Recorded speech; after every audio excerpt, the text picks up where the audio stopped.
고린도전서 4장 17절에서 21절 말씀 제가 봉독해 드리겠습니다. 이로 말미암아 내가 주 안에서 내 사랑하고 신실한 아들 디모데를 너에게 보내었으니 그가 너희로 하여금 그리스도 예수 안에서 나의 행사 곧 내가 각 교회에서 가르치는 것을 생각나게 하리라. 어떤 이들은 내가 너에게 나아가지 아니할 것 같이 스스로 교만하여 졌으나 주께서 허락하시면 내가 너에게 속히 나아가서 교만한 자들의 말이 아니라 오직 그 능력을 알아보겠으니 하나님의 나라는 말에 있지 아니하고 오직 능력에 있습니다. 너희가 무엇을 원하느냐? 내가 매를 가지고 너에게 나아가랴. 사랑과 온유한 마음으로 나아가랴. 아멘. 할렐루야. 2021년의 마지막 달인 12월도요. 달력이 넘어가고 보니까요. 왜 그리 빨라요? 벌써 8일이 지나고 있습니다. 시간은 흘러가고 우리 주변의 환경도 변하고 우리의 몸이 점점 노쇠에 간다 할지라도 변하지 않는 것이 있습니다. 그것은 우리를 사랑하시는 하나님의 사랑입니다. 그 사랑이 있기에 오늘 우리는 평안을 누리고 안정감을 누리게 됩니다. 오늘도 하나님의 사랑을 믿고 기뻐하는 여러분에게 하나님의 풍성한 사랑과 기쁨이 충만하게 되어지기를 예수님의 이름으로 축복합니다. 아멘. 축복합니다. 아멘. 옆에 계신 분과 함께 인사할 때요. 하나님은 성도님을 사랑하십니다. 그 사랑을 받는 성도님을 축복합니다. 네, 오늘 우리에게 주신 하나님 말씀을 통해서 매를 원하십니까? 사랑과 온유한 마음을 원합니까? 매를 원합니까? 사랑과 온유한 마음을 원합니까? 이런 제목으로 하나님 말씀을 증거하겠습니다. 바울은 그리스도 안에서 1만 스승이 있지만 아버지는 많지 않다고 했습니다. 그러면서 자신은 이제 고린도 교회 교인들에게 너희들이 스승이 아니라 예수 그리스도 안에서 복음으로 너희를 낳은 부모라고 했습니다. 스승과 부모 다 공통점이 있어요. 뭘까요? 다 제자나 자식들 뭐 어떻게 되기를 원해요? 다 잘 되기를 원합니다. 다 잘 되기를 원해서 가르치고 양육하고 훈육하고 때로는 회초리를 들기도 하고요. 그런데 부모와 스승, 그럼에도 불구하고 스승과 부모는 다른 점이 있습니다. 무엇이 다를까요? 스승은 제자를 포기할 수 있어요. 안 되면 어떻게 할까요? 포기할 수 있어요. 하지만 부모는요, 자식을 포기하지 못합니다. 그래서 똑같이 잘 되기를 바라지만은, 그러나 부모는 스승보다도 더 크고 귀한 스승이다. 스승보다 더 하다 하겠습니다. 그래서 바울이 고린도 교회에게 하는 말이 뭡니까? 너희는 나를 본받는 자가 되라라고 했습니다. 그래요. 바울이 복음을 내가 복음으로 너희를 낳았으니 너희는 나를 본받으라 했습니다. 그래 가장 좋은 스승은요 부모님이에요. 그 부모를 통해서 어떻게 보면은 자녀들이 세상에서 어떻게 살아야 할지를 배우고 또 가르침을 받게 되어져요. 그러나 예전에 밥상머리 교육이라고 하잖아요. 밥상머리 앉아가지고 야 어른들 만나면 어떻게 하라고요? 인쇄해라. 또 약한 사람 있으면 도와주고 힘든 사람 있으면 거들어주고 그렇게 해서 이제 그것이 뭐예요? 세상 살아가는 지혜잖아요. 그 지혜를 배우게 됩니다. 그래서 자녀들은 부모는 어떻게 하면 내 자식들 간단한 세상에 살면서 욕 안 먹고 살게 할까? 그러면서도 어때요? 또 더 잘 되기를 바라는 것이 부모의 마음이에요. 그래서 자, 부모들은 어떻게 해요? 어떻게 하면 자식들을 잘 되게 해줄 수 있을까? 그래서 이것저것 모든 것을 아낌없이,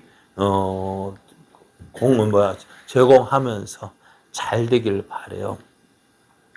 근데 이것이 어떻게 보면 세상적인 방법입니다.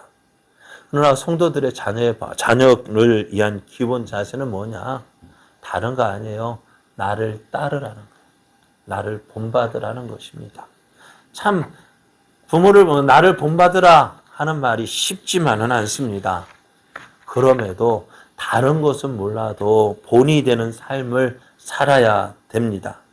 그러니까 우리가 성숙한 신앙, 그러니까 유대인들의 교육법은요, 어떻게 되어지느냐? 물고기를 잡아서 갖다 주는, 먹여주는 그런 교육 방법이 아니라 무엇을? 물고기를 잡는 방법을 알려주는 거예요. 어떤 것이 지혜로울까요? 어떤 것이 지혜로운 방법이에요? 물고기를 잡는 것이 쉬울까 어려울까요? 어렵습니다. 어떻게 보면 편한 것이 물고기를 잡아 갖다 주는 것이 부모의 마음으로 그게 당연한 것 같아요. 아이고 어떻게 밖에 나가서 물고기 잡게 해요? 가면은 여기 있어. 내가 다 해줄게. 내가 다 해줄게. 그러가다 보면 나중에 내가 자식과 계속해서 끝까지 함께 할 수 있는 건 아니잖아요. 그럼 만약에 내가 떠나면은 어떻게 될까요? 그 아이는 잘 살까요? 못 살까요? 못 사는 거예요. 그러니까 유대인의 교육 방법은 물고기를 잡아다 주는 것이 아니라 잡는 방법을 알려줍니다. 오늘 우리도 자녀를 키울 때 어떻게 해야 되느냐? 참 어렵고 힘들 때 어떻게 해야 될까요? 저를 도와주는 것이 부모된 마음일 거예요. 그러나 그 자녀와 함께 무릎 꿇고 기도할 때 어떻게 될까? 부모는 어떻게 한계가 있어요. 도와줄 수 있는 거 한계가 있지만 나는 한계가 있지만 무한하신 하나님, 전능하신 하나님이 있음을 경험하게 해주는 거예요. 참 그것이 우리에게 필요해요. 그래서 많은 믿는 사람들이 어떻게 될까요? 그런 모습을 보여주기보다는 인간적인 방법, 세상적인 방법으로 자녀들을 교육하려고 합니다. 그런 예전에 있던 교회 보면은 제가 지금 애들 시험 기간이라 한다면요. 시험 기간 되기 전까지 애들 참 열심히 제 딴에는 잘 가르친다고 생각해요. 그런데 시험 기간만 되면은 누가 부르냐면 학원에 오늘 일요일이니까 너 학원에 보충 수업 한다고 오라고 해요. 학교에서도 어떻게 성적 올리기 위해서 오라고 해요. 어떻게 해야 될까요? 어떻게 해야 될까요? 근데 부모들은 어떻게 해야 돼요? 교회 가는 것보다 하나님보다 누가 더 전능해 보일까요? 학원 선생님이 저 능력이 있고요. 학교 선생님이 더 전능해 보여요. 왜? 성적 올리는 교육, 너 어떻게 해야 돼요? 그러니까 학생 때 가장 힘들고 어려운 때가 언제일까요? 네? 가장 힘들고 어려울 때가 바로 시험 공부할 때 아닌가요? 그런데 그때가 되면은 평소엔 교회 가라 깨우면서 시험 기간만 되면은 요번만 교회 가지 말고 학원 가서 공부하고 와. 그러면 그 아이가 하나님을 만나는 경험을 가질 수 있을까 없을까요? 예전에 어떤 아이는요, 빨리 고등학교 졸업했으면 좋겠대요. 왜? 고등학교 졸업하면은 대학 간다고 부모 곁을 떠날 수 있으니까. 그래서 어떻게 될까요? 그 부모님이 이중적인 모습을 보지 않기 때문에 빨리 떠났으면 좋겠대. 그렇게 떠난 아이가 어떻게 되어질까요? 하나님을 만나고 하나님과 함께하는 것은 정말 은혜예요. 근데 대부분이 보면은 떠나고 나면 어떻게 해요? 부모님 믿던 하나님 나 안 믿겠다. 무엇을 믿는 거예요? 네? 무엇을 보여주는 거예요? 그냥 가서 주일날 예배 드리는 그 모습만 그게 신앙생활입니까? 그래서 바울 우리가 자녀들을 키우고 양육할 때 가장 무엇이냐? 본이 되는 삶을 살아야 합니다. 진짜 저번에 우리가 유아 세례를 받았을 경우에도요. 그게 뭐예요? 유아 세례를 받는다는 야, 너 유아 세례 받았어. 그걸로 끝나는 것이 아닙니다. 뭐 어떻게 해요? 너 그 아이가 신앙으로 자랄 수 있도록 내가 책임지는 거예요. 그리고 그가 자기가 성숙한 나이가 되었을 때 그 아이의 입으로 내가 하나님을 믿습니다. 예수님을 믿습니다. 그 신앙 고백을 할 수 있도록 양육해야 할 책임이 우리에게 있는 거예요. 어떻게 해요? 내가 믿음으로 양육해야 하는 것입니다. 그래서 바울은 분쟁이 일어나고 있는 고린도 교회에 이 말을 하고 싶어요. 어떤 말? 너희가 사람들에게 인정받고 싶으냐? 높임 받고 싶으냐? 그럼 어떻게 하라고요? 본이 되어라 라고 말씀해요. 사람 앞에서 나의 말을 하길 원하는 사람은 먼저 본을 보이라고 말을 합니다. 예수님도 그렇게 하셨잖아요. 제자들에게 누가 크냐 하는 그 다툼을 하고 있는 그 제자들에게 어떻게 하셨어요? 예수님께서 친히 겉옷을 벗고 허리에 수건을 두르고 물을 친히 떠다가 제자들 한 사람 한 사람 발을 씻어 주셨잖아요. 제자들은 어떻게 했을까요? 깜짝 놀랐습니다. 그러면서도 어느 누구도 그 예수님을 말리는 사람이 없었어요. 오직 베드로만 그리 말렸죠. 그러나 예수님께서 그런 베드로의 발까지도 씻어 주시고 제자들이 뭐라고 하셨어요? 너희가 나를 주라 하기도 하고 선생이라고도 하는데 어떻게 했다고? 선생과 주는 어떻게 해요? 서로 발을 씻겨주는 자가 되어야 한다라고 말씀하셨어요. 그러나 예수님께서도 낮아지셔서 어떻게 해요? 제자들의 발을 씻겨주셨어요. 그러면 제자들은 너희들이 큰 자가 되기를 원하느냐?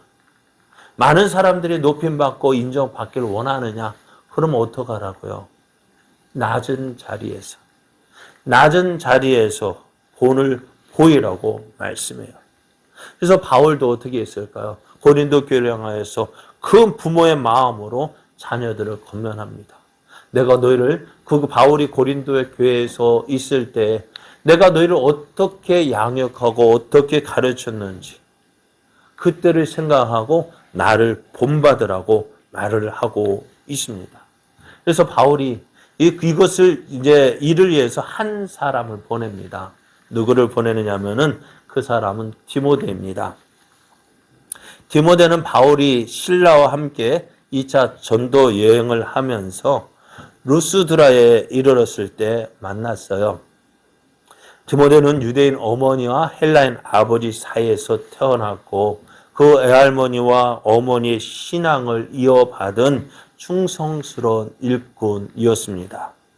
그래서 바울은 그 디모데와 함께하면서 그를 교육했고 훈련시켰고 또 디모데는 그 바울의 교훈을 받아서 믿음이 잘 자랐어요. 그래서 바울은 어떻게 해요? 이를 향하여서 신실한 일꾼이라 내 사랑하고 신실한 아들이라고 말을 합니다. 그래서 바울은 이 디모데를 고린도 교회에 보내면서 그 디모데를 통해서 바울이 가르쳤다. 바울에게서 배웠던 그 모든 교훈을 어떻게 해요? 고린도 교회에서 가르치게 될 것이고 그래서 고린도 교회 교인들은 이 디모데가 전하는 교훈을 듣고 바울이 그때 가르친 것이 이것이었지 다시 생각나게 할 것이다 라고 말을 했습니다. 근데 바울이 이제 그렇게 디모데를 보낼 때는요, 지금 고린도 교회에서는 걱정하는 일들이 있어요. 어떤 일이요? 바울이 직접 오면 어떻게 할까? 바울이 오면 어떻게 하나 하는 걱정을 하는 사람도 있었어요. 왜요? 무엇 때문에요? 바울이 오면 어떻게 할까요? 예? 바울이 오면 어떻게 할까요? 바울 성격이 만만치 않거든요. 그죠? 바울은요, 불같은 사람이에요. 그러니까 하나님 앞에서 불의를 보면 어떻게 해요? 그 사람이 누구든지 참아요, 못 참아요? 못 참아요. 어떤 일까지 있었어요?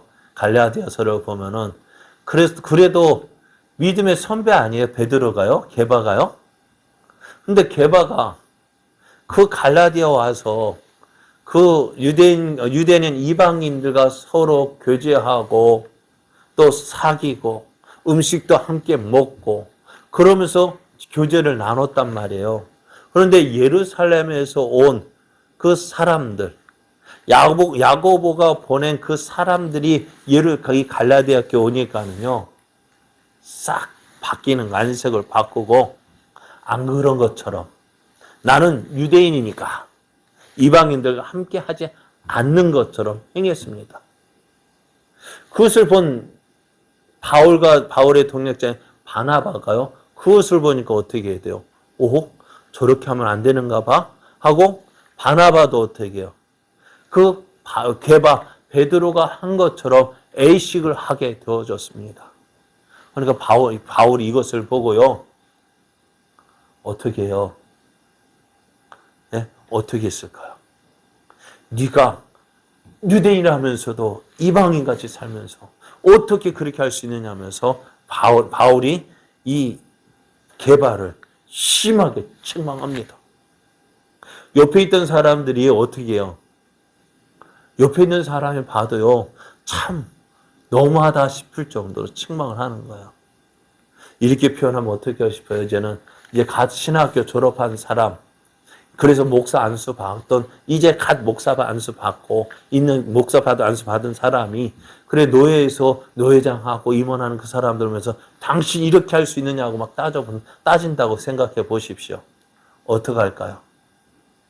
그런데 바울이 그런 사람이란 거예요. 하나님 앞에서 불의를 보면은 참을 수가 없는 사람이에요. 그러나 지금 바울이 고린도 교회에 이 편지를 보내는 이유가 뭘까요? 가만히 있을 수가 없는 거예요. 고린도 교회에 문제가 있는데 이 문제가 있다는 소식을 듣고 가만히 있을 수가 없는 거예요. 그러니까 어떻게 해요? 진짜 가려고 하니 어떻게 해요? 갈 수 없고. 그래서 어떤 마음으로? 답답한 마음으로. 그래서 이 편지를 쓰고 있는 거예요. 그래서 바울이 하는 말이 어떤 사람들은 바울이 직접 오면 어떻게 하지 하고 불안해하다가 누가 오니까 바울이 직접 안 오고 누구를 보냈어요? 디모데를 보냈으니까 이제는 조금 마음을 놓았는지도 모릅니다. 왜요? 바울이 직접 오면 난리가 날 것 같아. 교회가 발칵 뒤집힐 것 같아요. 또 사실 바울도요, 자신이 직접 고린도 교회에 가기를 원했습니다.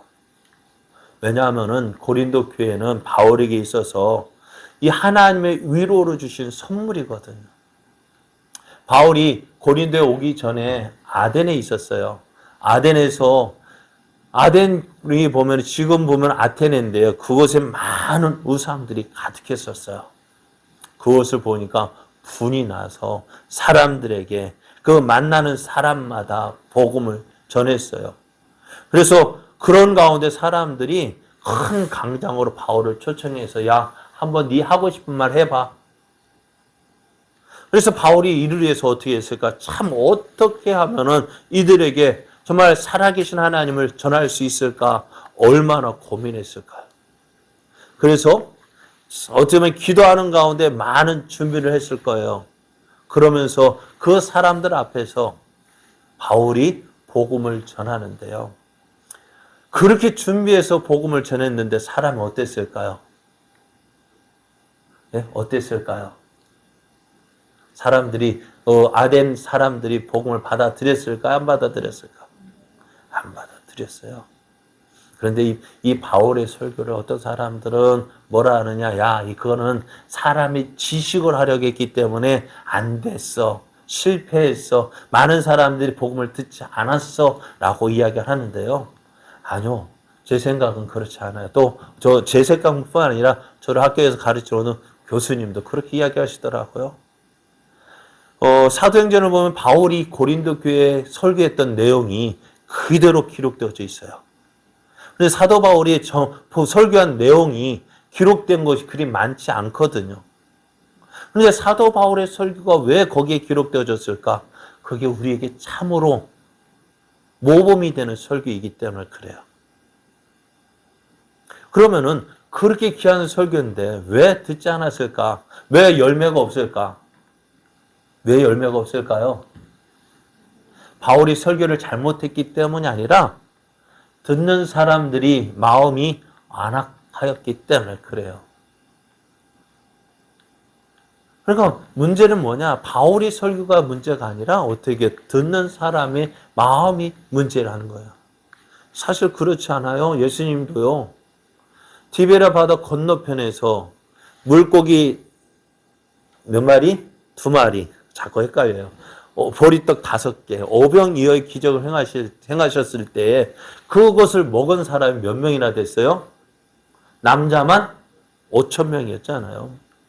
그러니까 남자만 5,000명이니까요. 얼마나 많은 사람이 모였다는 거예요.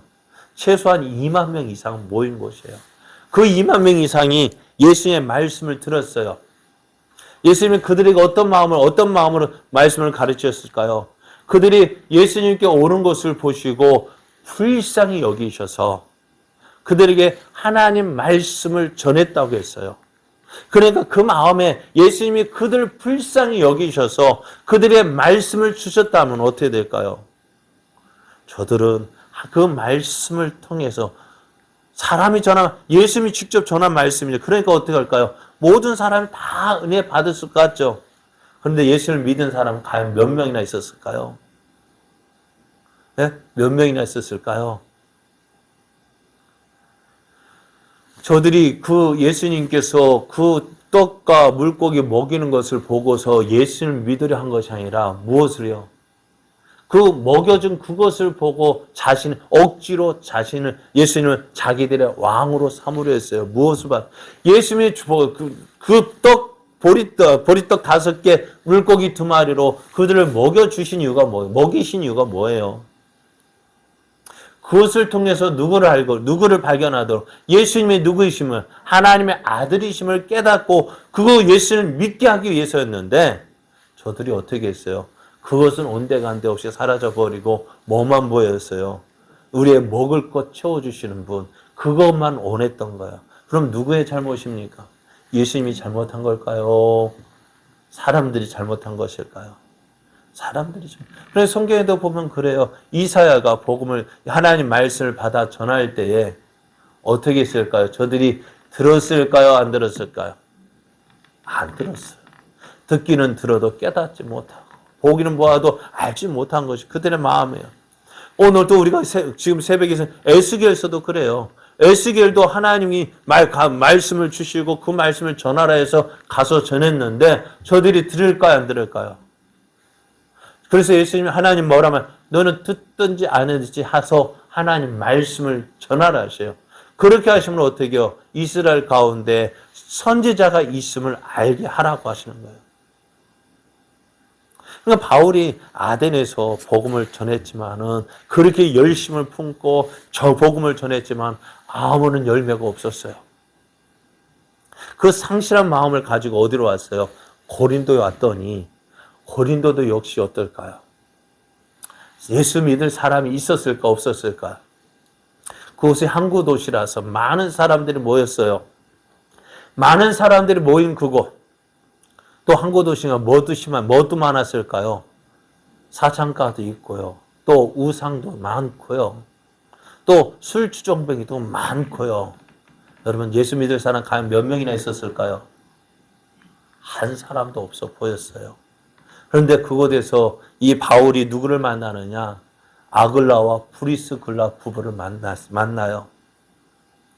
그래서 어떻게 보면 아글라와 브리스길라를 만나서 그들에게 복음을 전하고 그들을 훈련시켜서 같이 동역할 사역자로 세우고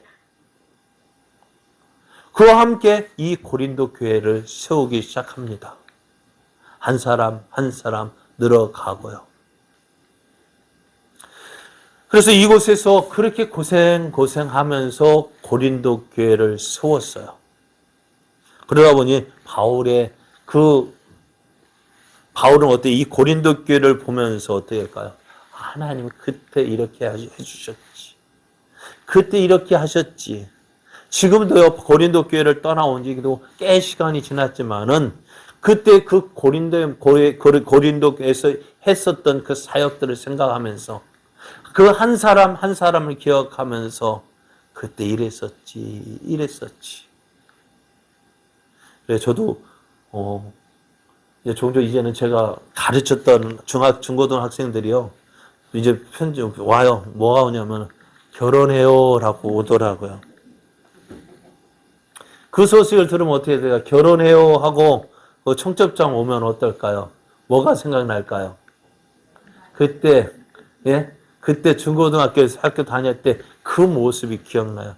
이랬던 녀석이 이제 결혼한다고. 그러니까 그때 그 모습 생각하면서 함께 고생하며 함께 뛰는 그때 생각하면 야 그때 그랬었지. 그래서 어떡해요? 그때 그 시절로 다시 돌아가고 싶은 마음, 그런 마음이 간절했어요. 그래서 바울도 어떻게 해요? 고린도 교회 이야기를 들을 때마다 그때 그랬었지. 그러면서 어떻게 해요? 나도 한번 가봤으면, 다시 한번 가서 그 교회를 보았으면 하는 생각이 들었을 거예요. 왜? 힘들고 어렵고 고생했기 때문에요. 바울도 고린도 교회에 가서 지금 당장이라도 달려가서 어떻게 해요? 그 고린도 교회의 그 모든 문제를 해결해 주고 싶었어요. 해결하고 싶었어요. 그래서 하나님이 기뻐하시는 교회, 또 그래서 어떻게 해요? 하나님이 영광을 나타내는 교회로 세우기를 원했지만 바울은 지금 그곳에 가지 못했습니다. 왜요? 주께서 허락하지 않으셨기 때문에 그랬습니다. 그래서 오늘 말씀을 보면은 주께서 허락하시면 내가 너희에게 속히 나아가고 갈 것이다 했습니다. 그러면 지금 허락하지 않는다는 거예요. 우리 마음 같으면 어떻게 했을까요? 그 생각 할까 안 할까요? 주께서 주신 마음 따라서 하지 않고 내 생각대로 하고 싶잖아요. 근데 바울은 어떻게 해요? 자신의 감정을 따라 일하지 않았어요. 자신의 열심을 따라 일하지 않았어요. 무엇 가지고요? 하나님의 인도하심을 따라 행했습니다. 그래요. 바울도 자신의 마음 같아서는 당장이라도 달려가서 교회 분쟁을 일으킨 그 사람들 다 데려와서 어떻게 다 책망하고 다 꾸짖고 엄히 벌하고 싶은 마음이 간절했을 거예요. 하지만 하나님께서 허락하지 않는 거예요. 기다려. 왜 그랬을까요? 그래서 지금 바울이 고린도 교회에 가지 않는 것이요. 고린도 교회에게는 지금 은혜의 시간일 수도 있어요. 왜 그럴까요? 그 시간 동안 누구를 통해서? 디모데를 통해서 너희들의 모습을 한번 생각해 보라는 거예요. 바울이 전했던 그 복음, 바울이 가르쳤던 그 복음을 너희가 다시 한번 생각해 보고 너희 모습을 돌아보라는 거예요. 그래서 어떻게 해요? 내 모습이 잘못된 거 깨닫고 돌이킬 수 있는 기회를 주신 것입니다. 하지만 사람들은요, 이 사실을 깨닫지 못하는 거예요. 바울이 오지 않는 것, 그것이 어떻게 보면 바울이 우리 앞에서 우리 앞에 온다 한들 어떻게 해요? 바울이 우리에게 뭐라 할 수 없다라고 사람들의 이야기를 합니다. 스스로 자신들을 사람 앞에서 높입니다. 다시는 사도들을 보지 않아도 될 것처럼 행세했습니다. 이런 모습이 어떤 모습이에요? 내가 누구보다도요, 사도들보다 낫다, 사도들보다 똑똑하고, 사도들보다 믿음이 더 좋고. 그래서 어떻게 해요? 누구보다도, 하긴 사도들, 그들보다, 내가 너희보다 높다라고 말하고 싶은 것은 아니지만은, 복음 자신들을 키우고 양육한 복음으로 양육한 그 사도들보다 내가 더 믿음이 크다. 내가 더 뛰어나다. 라고 말하고 싶은 거예요.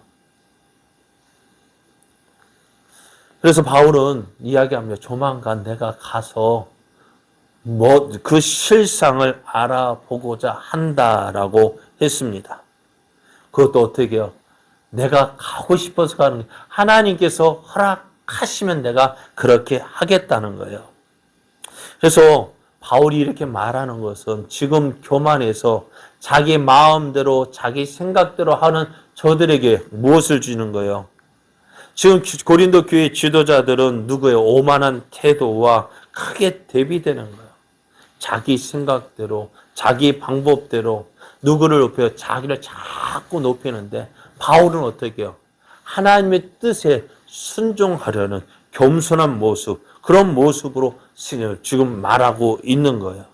그래서 바울은 하나님께서 저들에게 나아가도록 허락하신다면 그들의 모든 실상을 알아보겠다고 했습니다.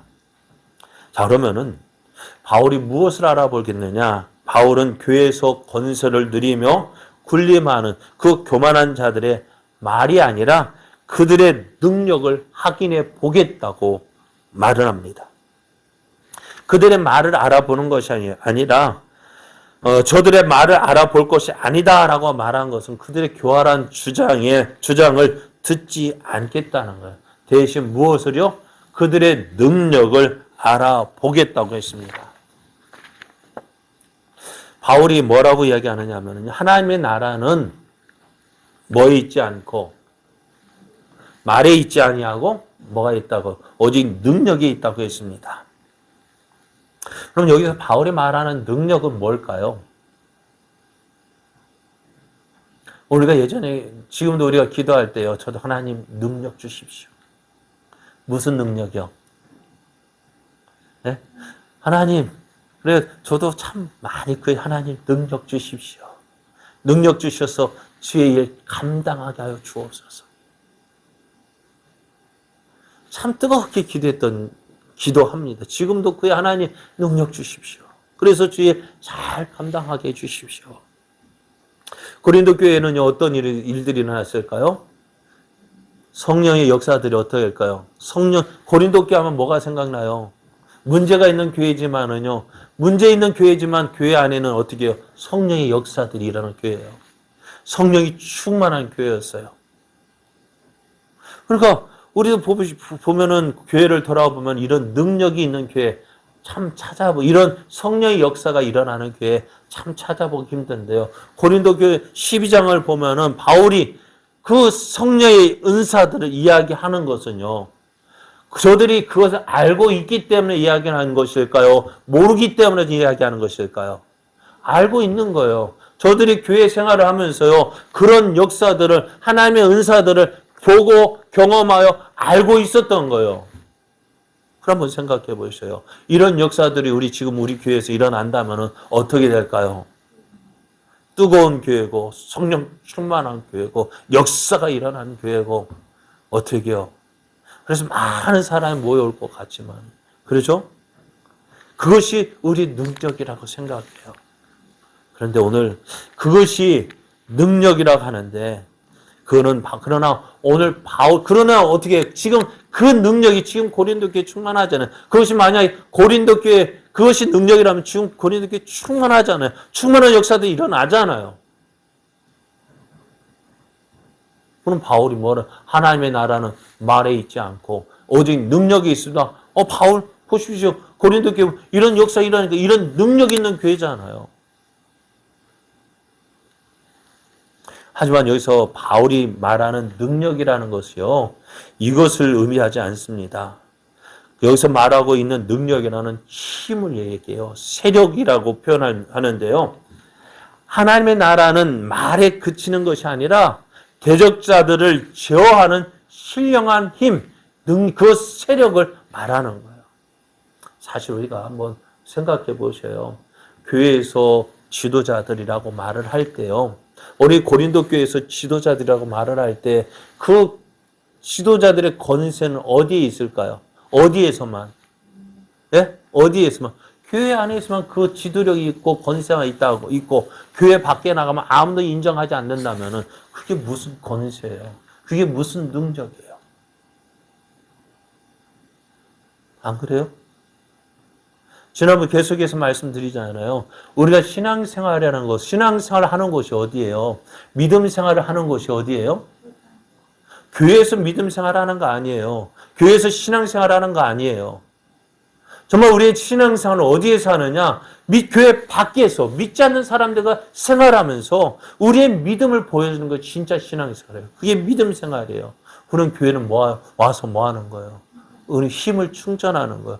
은혜 받아서 그 하나님이 주시는 힘 받고 능력 받아서 어떻게 교회에서 우리끼리 네가 잘나니 뭐 너 내가 크니 그런 다툼하는 것이 아니라 하나님 알지 못하는 세상에 가서 저 바깥에 나가서 내가 예수 믿는 예수님이 이런 분이라는 것을 담대히 증거하는 것이 신앙생활입니다.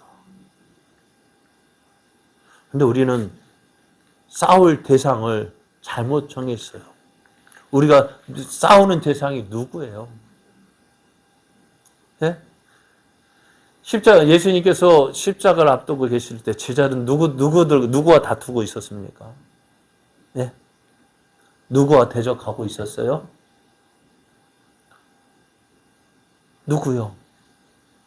11명의 제자들이 예수님과 함께 그 마지막 만찬을 나눌 때 누구를 째려보고 있었을까요? 네? 누구 째려봤을까요? 자기 동료 아니에요? 나 말고 10명의 동료들을 어떻게 하고 있었을까요? 다 째려보고 있었어요. 네가 크다고 나보다 크다고 무슨 소리 하고 있어? 내가 더 크잖아. 그것이 교회의 모습이잖아요. 그렇게 되어서는 안 되는 거예요. 그것이 내가 교회에서 크다. 세상에는 아무도 안 알아주는데 그게 뭐가 힘이에요. 우리는 낮아지는 거예요. 그래서 오늘 무엇을 보여주는 나의 말이 사람들의 말을 사탕 발림으로 듣기 좋게 하고 깔깔 웃게 하고 그것이 능력이 아닙니다. 세상 대적자들 앞에서 예수 그리스도를 담대히 증거하고 그들에게 하나님의 은혜를 전함으로 그들이 예수님께 돌아오는 그것이 능력이에요. 그래서 교회의 능력이 어디에서 나타나야 되느냐? 교회가 크고 우리가 이렇다. 교회 크기가 힘이 아니에요. 얼마만큼 우리가 가 있는 곳에서 내가 생활하는 그곳에서 나를 통해서 예수 그리스도가 보여주느냐 그것이 능력인 거예요.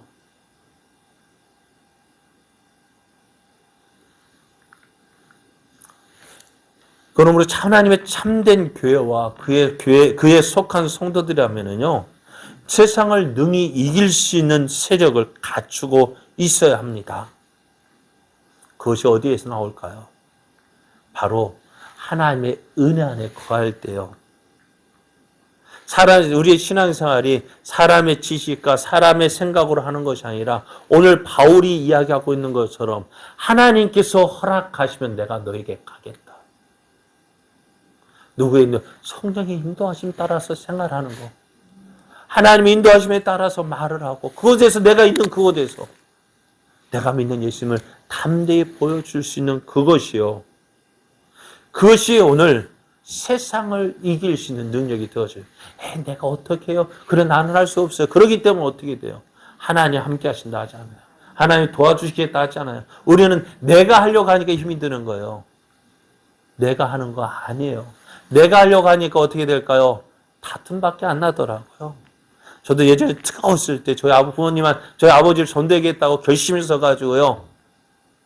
가야지. 오늘 단판 지어야지. 하고 갔어요. 그럼 어떻게 됐을까요? 예? 밥을 먹다가 밥상이 뒤집어지고 날아갔어요. 하려고 하니까요. 싸움밖에 안 뜨더라고요. 그런 가운데 어떻게 그런 아버지가 어떻게 교회 나오게 되었느냐? 다른 거 없더라고요. 아버지 사랑해요. 안아주니까요.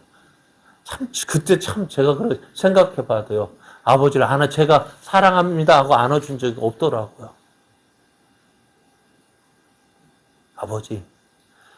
저희 아버지가 가장 염려했던 것이 뭐냐, 제사 문제였거든요. 그러니까 저희 집에 오형제가 있어요. 오형제가 있는데요.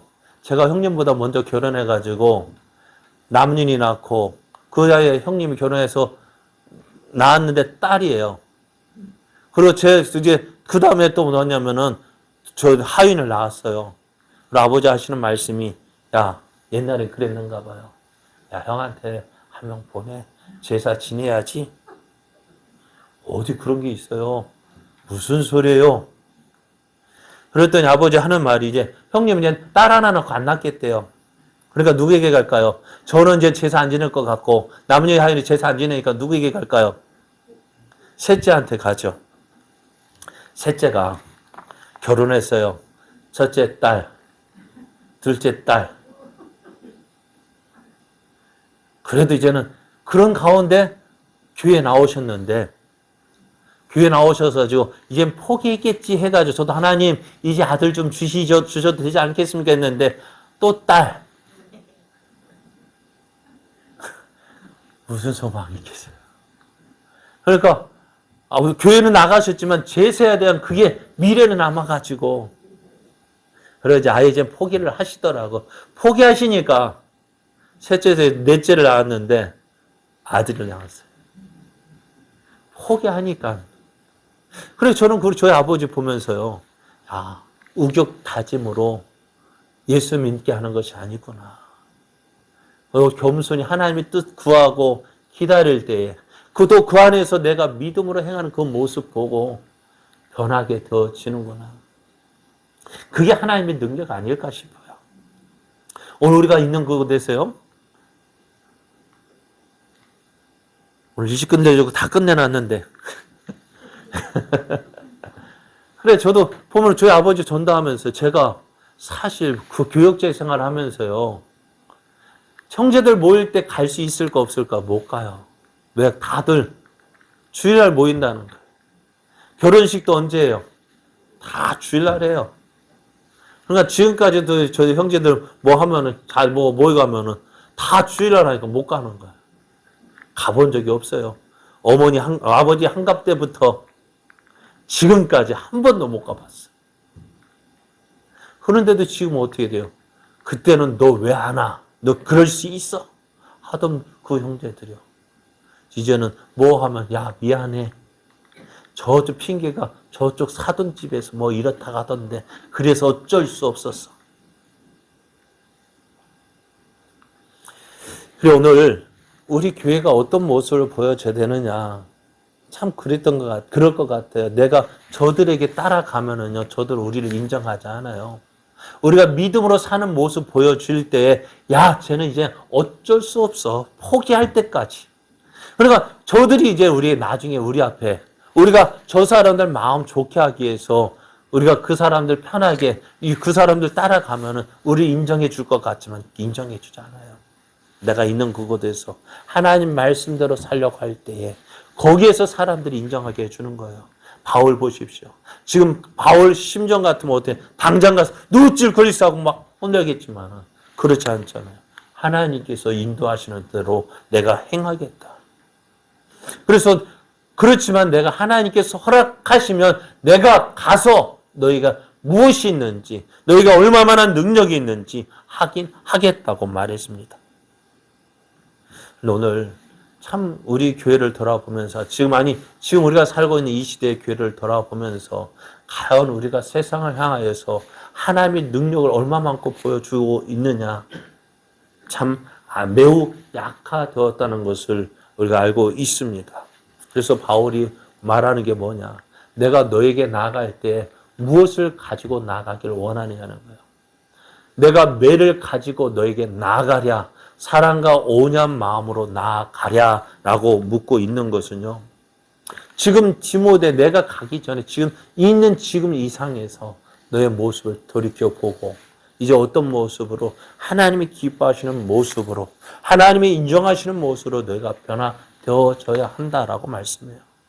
그리고 이것은 바울이 지금 고린도 교회를 향하여 가는 말인다면 또 이것은 또 오늘 이 시대를 향하여서 주님이 말씀하시는 거예요. 주님 오실 날 얼마 남지 않았다라고 우리는 말을 하잖아요. 말은 얼마 남지 않았다 하면서 내 모습은 과연 어떤 모습일까요? 정말 주님이 기뻐하시는 모습으로, 주님이 인정하시는 모습으로 달려가고 믿음 생활을 하고 있습니까? 정말 우리가 주님 앞에 매를 가지고 나아가랴. 정말 우리에게는 어떻게 보면은요, 사도들의 매를 두려워하는 마음이 있을까? 한번 생각해 보셔요. 정말 우리가 하나님을 얼마나 두려워하고 있습니까? 정말 두려워하고 있습니까? 두려워하고 있다면 어떻게 돼요? 지금 바울이 원하는 건 고치라는 거예요. 잘못된 거 있으면은 고쳐라. 디모데가 전하는 그 교훈 통해서 바울이 이렇게 복음을 전했지. 그때 이렇게 배웠지. 어떻게요?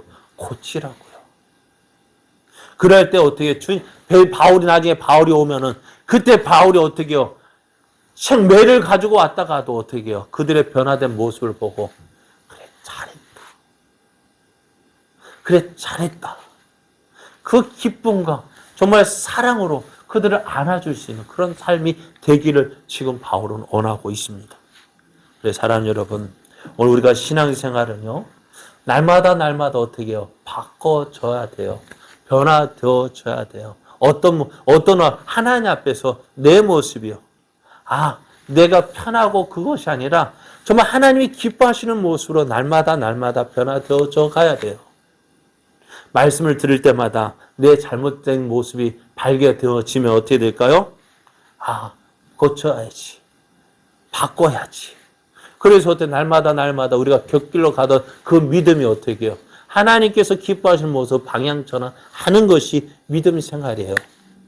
다시 말씀, 믿음 생활은 내 생각을 고집하고 하나님 이렇게 오십시오 하는 것이 아니라 어떻게 해요? 하나님의 뜻을 알고 그 하나님의 뜻에 나를 맞춰가는 것이 믿음 생활이에요. 그러기 위해서는 날마다 어떻게 해요? 날마다 나를 쳐서 복종시켜야 하는 것이 믿음 생활이에요. 여러분, 매를 원합니까? 사랑과 온유한 마음을 원합니까? 우리가 지금은 오늘 내 잘못된 모습을 듣고 잘못했지. 여러분, 말로 혼나는 게 좋을까요? 회초리 들고 맞아가며 혼나는 게 좋을까요? 말로 혼나는 게 좋아요. 그래요. 오늘도 이 말로 할 때 잘 들어야 돼요. 여러분, 말로 할 때 잘 듣고요. 고쳐나갈 때 그것이 어떻게 해요? 그게 기쁨 아닐까? 주님 앞에서 잘 듣네. 이거 잘하네. 그래 여러분, 매를 맞고 고치는 것보다는 말로써 고쳐지는 것이 은혜입니다. 그래서 오늘 하나님 앞에서 내 모습을 날마다 하나님 말씀 앞에서 내가 어떻게 서 있는지 깨닫고 하나님 기뻐하시는 모습으로 날마다 변화되어짐으로 주님 오시든지 바울이 지금 온다 할지라도 잘했다. 주님 오늘 오신다 할지라도 그래 잘했다. 그래 칭찬받고 인정받고 그래서 우리의 믿음이 더욱더 하나님 앞에서 아름다운 모습으로 세워져가는 그런 믿음의 삶 되어지기를 예수님의 이름으로 축복합니다.